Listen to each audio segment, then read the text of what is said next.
এক যুবক এসে সাহাবাদের সামনে রাসূল সাল্লাল্লাহু আলাইহি ওয়াসাল্লামকে বললেন, ইয়া রাসূলুল্লাহ ইযান লি বিজিনা, হে আল্লাহর রাসূল আপনি আমাকে জিনার অনুমতি দেন। নাউযুবিল্লাহ। কিসের? জিনার, মানে ব্যভিচারের অনুমতি দেন। ব্যভিচার বা জিনার অনুমতি দেন। আশেপাশের সাহাবারা তো রেগে মেগে আগুন। ফাআকবালাল কওমু আলাইহি ফাজাজারু, সবাই তাকে দৌড়ে ধরতে গেল আর ধমকাতে লাগলো, ছি ছি ছি, মাহ মাহ। আমরা যেটা বাংলায় বলি ছি ছি, আরবিতে ওনারা কি বলে? মাহ মাহ, ছি ছি, কি বলো তুমি?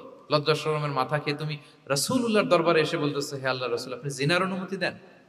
যে রাসূল আল্লাহর পক্ষ থেকে বাণী শোনায়, ওয়ালা তাকরাবুজ জিনা, তোমরা ব্যভিচারের নিকটবর্তীও হয়েও না, আর তুমি সেই নবীর কাছে এসে আবদার করতেছো জিনার অনুমতি দেন। তারা যখন তেরে আসলো এই যুবকের দিকে, রাসূল সাল্লাল্লাহু আলাইহি ওয়াসাল্লাম তাদেরকে থামালেন, বললেন যে তোমরা থামো, যুবককে ডেকে আনো আমার কাছে। যুবককে নিয়ে আসা হলো। রাসূল সাল্লাল্লাহু আলাইহি ওয়াসাল্লাম তাকে পরম আদরে কাছে টেনে নিলেন। এবার তাকে জিজ্ঞেস করলেন, তুমি জিনার অনুমতি চাও না? বলে যে ইয়া রাসূলুল্লাহ, জি জিনার অনুমতি চাই। তখন রাসূল সাল্লাল্লাহু আলাইহি ওয়াসাল্লাম বললেন, তুমি আমাকে উত্তর দাও তো, তুমি বলো তো যে আতুহিব্বুহু লি উম্মিক, তুমি কি পছন্দ করবে যে কোনো পরপুরুষ তোমার মায়ের সাথে এই জিনাটা করুক? তোমার এটা ভালো লাগবে? সে বলে, লা ইয়া রাসূলুল্লাহ, না কখনো না, আমার মায়ের সাথে কেউ এই পাপাচারে লিপ্ত হবে এটা কোনো মানুষ মেনে নেবে না। আমি কেন, কেউ মেনে নেবে না। তারপর রাসূল সাল্লাল্লাহু আলাইহি ওয়াসাল্লাম তাকে বললেন, আতুহিব্বুহু লিবনাতিক, তুমি তোমার কলিজার টুকরা সন্তান, কন্যা সন্তানের সাথে, তোমার কন্যার সাথে কেউ এই পাপ কাজটা করুক, এটা তুমি মেনে নিবে? এটা তুমি পছন্দ করো? সে বলল, লা ইয়া রাসূলুল্লাহ, হে আল্লাহর রাসূল কশ্চিন কালেও না, কখনো মানবো না, আমার মেয়ের সাথে কেউ এই কাজ করবে আমি কখনো মানবো না। রাসূল সাল্লাল্লাহু আলাইহি ওয়াসাল্লাম আবার তাকে প্রশ্নবাণে জর্জরিত করতে লাগলেন। আবার বললেন, আতুহিব্বুহু লি উখতিক, তুমি কি তোমার প্রিয় বোনের সাথে কেউ এটা করুক, এই পাপাচারে লিপ্ত হোক, জিনা করুক, পছন্দ করবে? তোমার বোনকে কেউ এরকম করবে, অপমান করবে, এটা চাইবে তুমি?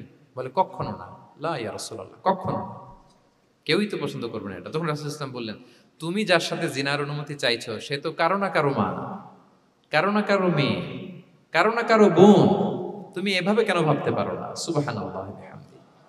এই কথা বলার পরে তো সে একেবারে ইমোশনালি এমন ড্যামেজ হয়েছে, লজ্জায় কাচুমাচু হয়ে মাথা নিচু করে দাঁড়ায় আছে। তখন রাসূল ইসলাম তার পিঠে একটা আলতো চাপড় মারলেন, পরম মমতায় আলতো চাপড় দিয়ে তার জন্য দোয়া করলেন, আল্লাহুম্মা গফির যামবাহ ওয়া তাহহির কলবাহ ওয়া হাসসিন ফারজাহ, আল্লাহ তুমি এই যুবকের পাপ মোচন করো, আল্লাহ তুমি তার অন্তরটাকে পরিশুদ্ধ করো, আল্লাহ তুমি তার চরিত্রটাকে নিষ্কলুষ করো।